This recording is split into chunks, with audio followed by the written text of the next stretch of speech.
There are 5 ingredients that are very commonly added to our foods that you're probably buying today, but I think you need to avoid them. And in fact, if you have them, I think you should declutter them from your pantry right away. And I'm gonna give you these ingredients so that you can know what they are and then you can look on your labels. But as you'll see as I go throughout the video, the labels aren't always going to give you all of the information, so I'm gonna tell you what you can do instead. I know some of you guys are gonna hate this video, but I know many of you appreciate it where I'm sharing toxic things that we can declutter from our homes, declutter from our lives. And by not buying these foods that contain these ingredients, we can send a powerful message to these food companies that we don't want this in our food. I've been in the sustainability and human health industry for the last 2 decades, and I am very passionate about minimizing toxins in my life. And one of the best ways to do that is through the food that we are consuming on a daily basis. So the first 2 I'm going to share are very widely known things. And then the last 3 are not very widely known, and there's more coming out about them every day. Number 1 is something that has been banned. Most of these have been banned in all of the other countries, but they're still widely used in the US, and it's food dyes. I will say, earlier this year, the FDA finally banned red dye 3. Maybe you saw that. There was a lot of celebration on social media, which, yay. But the weird thing is, this red dye 3 was actually deemed such a health risk that it was taken out of our cosmetics in the US 35 years ago. The EU banned red dye 3 from their foods in 1994. But red dye 3 isn't the only one that you need to be careful of. There's also red dye 40, which you will see now on a lot of labels. There's also yellow dyes 5 and 6. There is blue dyes 1 and 2, and green dye number 3. None of these are good for us. All of these have shown that they have potential links to cancer, hyperactivity, and behavioral problems in children. And even if you don't have children, they're still not good for you. And just one other dye that you may not even think is a dye, and you'll see it on a lot of labels now that I'm gonna tell you what it is. It's titanium dioxide, and this is being added to our foods. It's a white substance, and they actually do this for 2 reasons. They add it to foods to make those foods appear whiter, maybe gravies or sauces or dressings, but then they also use it almost like a primer, so then the other dyes that they add can appear brighter and more vivid. They actually ban titanium dioxide in Europe because it has potential links to genotoxicity. Basically, that's just damage to the genetic information of our cells. I mean, is the dye really worth it? To avoid these dyes, I'm going to tell you to read your labels. It's very clear on labels what those dyes are. But what I'm going to say is, you may be thinking that these food dyes would be obvious. You're probably thinking to yourself, well, of course, they'd be in those colorful children's cereals, or they would be in M&Ms and things like that. And yes, they're in that, but they're in so many other things that you just wouldn't even think need a dye. Like sauces, salad dressings, salmon, cheeses, yogurt, barbecue sauces. It's in relish, pickles. They add it to trail mix. They add it to fruit pies, dried fruit. And what's shocking to me about this is they do not have to tell you on the label how much of that food dye is in whatever you're consuming. They don't have to give the amounts. And the reason is it's considered a trade secret, and this is kind of a loophole. And I'm not going to go into all of the details on this loophole. I will talk about it a bit more in a second, but that's why they don't have to tell us. So a lot of you I know are also from the East Coast, and you shop at Wegmans like I do. Actually, Wegmans is from my hometown, and now they have it where I live, which I'm super thrilled about. And I always noticed recently that their cakes in the bakery had muted colors. We always get their cakes for my kids' birthdays and things like that, and the balloons and things like the decorations that they put on are muted. And I loved finding out it was because they don't use those food dyes. Instead, they use natural dyes, things from vegetables. So what you can do, you can read the label and you can avoid food dye that way. And then you can also try to figure out which brands don't use dye in their products. So for example, back in 2016, Kraft actually removed the food dye from their mac and cheese. And then back to Wegmans again, I grabbed a couple things from my pantry just to show you. So I've got some cereals here, and these are both from Wegmans. And if you look on the label, they've got turmeric in here. They have, fruit juice concentrates, and that's what gives this cereal all of its color. So that's great. And they also have this label, food you feel good about, which tells you that this doesn't have any of these controversial ingredients. But then I did kind of look around. This is just what I had in my pantry. But then I found this rice, right? And this is this Goya ready to make rice. And I noticed that it has yellow number 5. And again, it's very yellow rice. We don't know how much yellow number 5 is there. And then I found these goldfish. These do not have dye in them. They use the concentrate and they make vegetable dyes. I'll also say that Trader Joe's, none of their products in the store have any dye, so you can shop there just not even looking at the label. Number 2, so if you're still eating this one, you need to stop, and I'm going to just tell you why. And I've shared this one before, but I have some new information about it. It's high fructose corn syrup. I shared before that when I stopped eating this, I immediately lost 5 pounds. Not only does it cause obesity, high fructose corn syrup, of course, has a high fructose content. This leads to insulin resistance. It potentially contributes to conditions like type 2 diabetes, also cancers. It raises triglycerides and it increases the instances of fatty liver disease. I will put all the research, by the way, that I did for this video in case you want to do a little bit more. I will link it below and in the pinned comments. And it is a fact that from the time when high fructose corn syrup was introduced into the American diet, that's when obesity rates began to increase. So you can find this in a lot of things, and this is one that you can read on the label, but the new information I'm going to share is what's interesting. But you can see it. It's in Oreos. It's in Dunkin' Donuts. I won't eat their donuts anymore. It's not in the Walmart donuts. It's hiding in ketchup, all kinds of salad dressings and sauces and relishes. It's also in breads, desserts. It's in every can of soda or pop that you would drink that's not diet. It's in barbecue sauce. It's in Wonder Bread. It's in Ritz crackers. I mean, I could go on and on. It is such a cheap way to sweeten our foods. I'm going to put this up, but I also saw new research that said fructose was found to speed up the growth of certain kinds of skin, breast, and cervical tumors. If you read your labels, you can figure out how to avoid this, and you can compare ingredients between brands. So, for example, you can buy this ketchup here, and then you will get yourself dosed with high fructose corn syrup, or you can buy this ketchup, and this ketchup does not have any high fructose corn syrup listed on the label. But I need to tell you about a newish development, and sorry to make this one long-winded. I feel so very strongly about not having high fructose corn syrup, but these food manufacturers have come to realize that foods with high fructose corn syrup in it aren't selling as well. People don't want to eat it. So they have sneakily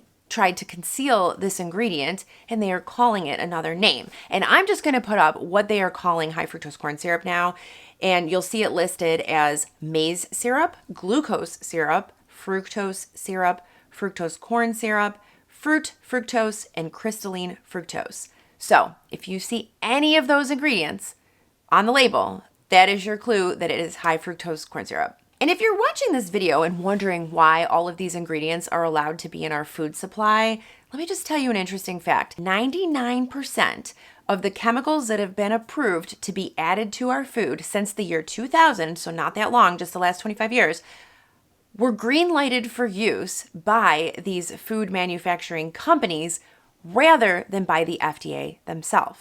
And the FDA is the Food and Drug Administration in the US. That's what regulates our food. And this is because of a loophole. And I mentioned this loophole before. And basically this loophole allows this to happen. And it lets the food companies determine what food chemicals are safe for us to consume. If you enjoy content like this, don't forget to click that subscribe button down below.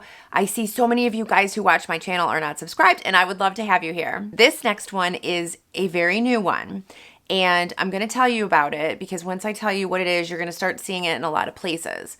And I kind of stumbled upon it a few months ago, and I started researching a little bit more about it. But I basically read this article where there was a doctor, and he was noticing the major increase in colon cancers among young people. And he started to notice that not only were these people young, they were also very fit, and they were eating very clean. And they were the ones that were getting diagnosed with cancer. So then this article pointed to some research, and he suspects that the increased use of thickeners and emulsifiers in our food is to blame. So I'm gonna put this up because when I tell you what these thickeners are and these emulsifiers, you're just gonna start seeing them everywhere, and This study was on PubMed, which this is a resource for medical doctors, but basically it says that experimental research suggests deleterious effects of emulsifiers on the intestinal microbiota, leading to chronic inflammation and increasing susceptibility to carcinogenesis. They looked at 92,000 adults with an average age of 45, and they followed them for 12 years. And after about 7 years, they did their initial follow-up, and they found that individuals who had a higher dietary intake of thickeners were at a 15% increased risk of cancer. So the thing about emulsifiers and thickeners is that they're in a ton of things. And I'm going to tell you what they are listed on the label as, but once you start seeing them, you're just going to see how much stuff they're being added to. Cream cheese, sour cream, ice cream, cottage cheese, almond milk, salad dressing, sauces. Essentially, the thickeners being added cause the substance to thicken up, whereas the emulsifiers would combine things that ordinarily don't mix, like oil and water, and kind of keeps it consistent in the bottle. People don't want to shake their stuff anymore. So I'm going to put up the names of thickeners that I would avoid. And what I do is when I go shopping, I look at the labels and I choose the products that don't have thickeners in it. So for example, most non-organic yogurts have thickeners, whereas organic yogurts do not have thickeners. I will also talk to you about cottage cheese. I found most cottage cheese, unfortunately, contains thickeners. This brand here, this is called Good Culture. This brand does not contain thickeners. And I will say, if you like cottage cheese, this is going to ruin you for cottage cheese forever if you try this, but this is the best cottage cheese I've ever tasted, and I cannot eat the other stuff anymore. But again, this is great. This does not have thickeners. So the thing is, maybe thickeners and emulsifiers are okay in a small amount, right? Like, we do have to consider the amount. However, these are being added to so many products, and we are eating these products every day, and a lot of them, and we don't know how much is too much. So we're consuming a lot more than to be expected, and I will say these thickeners and emulsifiers, you're not going to find them in your kitchen, and it's not something we'd ordinarily be exposed to. Okay, so number 4. Do you ever look around in the grocery store, because I do this, and you wonder how all the breads and desserts that are in those packages just last forever? They last for days in the grocery store. They last for weeks at home in your pantry.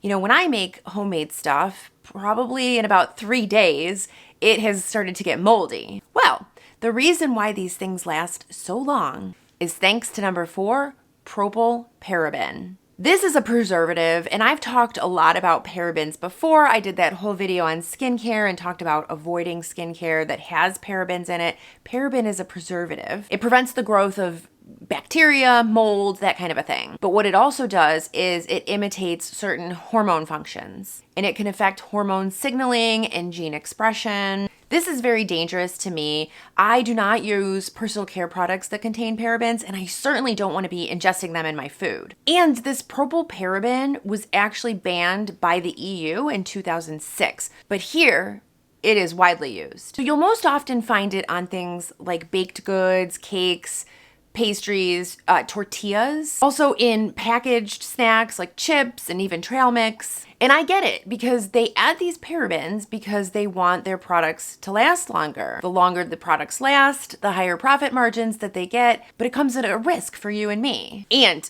I would say for this one to read the labels, but what's happening is it's getting really hard to figure out what things have parabens in it, because a lot of times, you know, these guys know that we don't want to see parabens in our food, right? So they're simply listing them as preservatives. So you don't know what that preservative is made up of. So sometimes you will see it on the label and it will, I'm going to tell you what it'll be called: hydroxybenzoic acid or p-hydroxybenzoic acid ester, or sometimes it will have an E with numbers after it, and that is also the paraben. I did find some common brands that do have these parabens, and I'm going to put them up on the screen right now. I got this from Environmental Working Group if you want to check this out a little bit more. But what I will say, if you also want to avoid this, another way you can do this, and I think is even better, try to make this stuff at home. If you can make your own breads and cakes and even tortillas, that's what I do. And I just think it's a lot safer, it's a lot healthier, and then you don't have to worry about what you're consuming. I put this one last because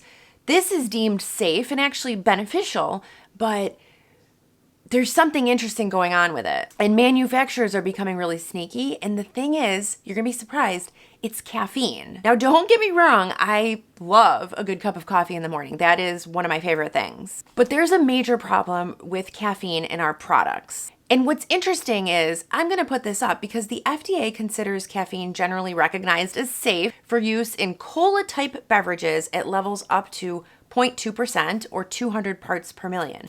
But what's funny is the FDA sets that for cola products, but it does not set a cap on caffeine content in other beverages or liquid dietary supplements. So I just need to tell you this little story. I was visiting some colleges with my daughter. She's a junior in high school, and we were looking at a college. And they were having a little fair when we were on campus, and they had this tent from Bang energy drink. And so anyway, so my daughter went up and they gave her one and she opened it and she started drinking it. And I said, can I see that can? I was wondering what this energy drink was. I was shocked to see that there were 300 milligrams of caffeine in that can. I told her, I said, you can't drink this. And then I looked and it said for consumption by adults 18 or over. Well, my daughter's 16 and they just happily gave her a can without even asking. 300 milligrams of caffeine is the equivalent of 3.5 cups of coffee. And I'm just gonna put something on the screen and you can kind of take a look at this. But for kids, the maximum that they recommend is 100 milligrams. And a lot of kids and people have caffeine sensitivity. I think that caffeine is beneficial, but then it peaks. And after that point, it becomes actually not good for you. You have to think about this for yourself, but also if you have kids, make sure they understand the implications of these energy drinks because they're largely unregulated. They can trigger heart attacks. All this to say, just read the label of things that you're drinking because there is caffeine hidden in a lot of things. And sorry for all the story time, but just one more thing about my daughter. She was drinking those Celsius drinks and she had bought, we went to Costco and she got a big thing of them and she was drinking one a day. And then she said to me after a week, I have been sleeping terribly lately. I cannot sleep at all. I don't know what's wrong with me. And I pulled out the Celsius. It just clicked in my head. And I noticed that those have 100 milligrams, I think it was, of caffeine. And I said to her, this is why. This drink is causing you to not sleep. Neither of us really knew there was caffeine in it. She stopped it, obviously started sleeping again, and everything's fine. So those are the 5 ingredients that I'm recommending that you would avoid. Declutter them from your pantry. And if you want to keep on watching, I have another video, kind of like a part 1 to this video, where I also talked about some of these things. And so I'm going to link it here if you would like to watch that. And as always, don't forget to subscribe. I hope to see you on my channel, and I'll see you next time. Bye-bye.